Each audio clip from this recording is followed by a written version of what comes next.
Now, I wasn't going to talk about this situation, but I'm one of the people that hasn't been refunded, and this whole situation has annoyed me a bit.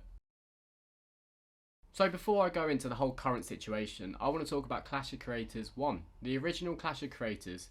It was incredible. It was really well planned out, and it turned out cool.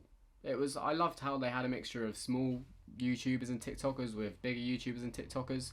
I think that was really nice, and the event did really well. They raised a lot of money for charity, so well done guys, you did a good job. And because of this, I became a bit of a fan. I got a Clash of Creators cap, and I then went and bought tickets for the second Clash of Creators. I bought 2 tickets, and I was looking forward to going. Then they cancelled it, changed the date, cancelled that, and then we never heard anything else.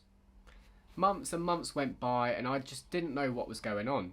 I had paid money for the tickets, and I was getting a bit annoyed, but then again I thought the money would just go to charity, so I didn't mind too much. Now Callum recently tweeted about the whole situation, and now I've realised where my money's gone.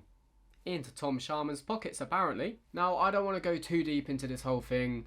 I've never liked Tom, but I don't want to take sides. I don't want to go too much into it, just in case people are lying, just in case people are sort of changing the story a little bit.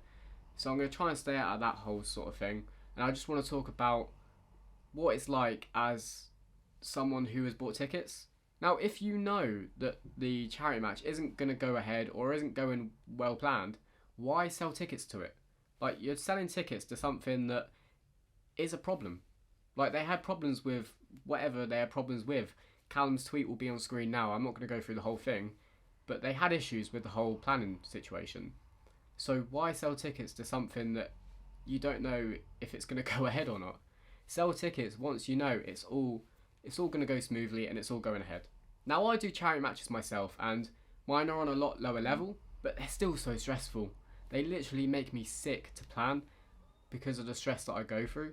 And on the day, I ended up looking like this at my charity match because of how stressed I was and how anxious I was that it was going to go well. Now, I sold tickets to this event on Eventbrite, and I only sold tickets when I knew the whole event was going to go ahead and go ahead as planned.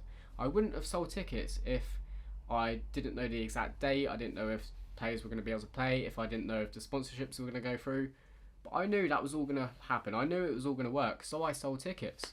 But Clash of Creators, it seemed like the event was a bit of a mess, but they still sold tickets. I don't understand.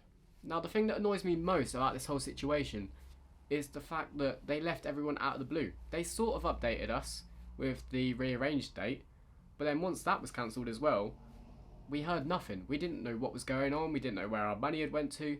We didn't know if we were being refunded. We just had no idea. Now this is just very annoying. If it was me, I would update everyone on every single thing when I could.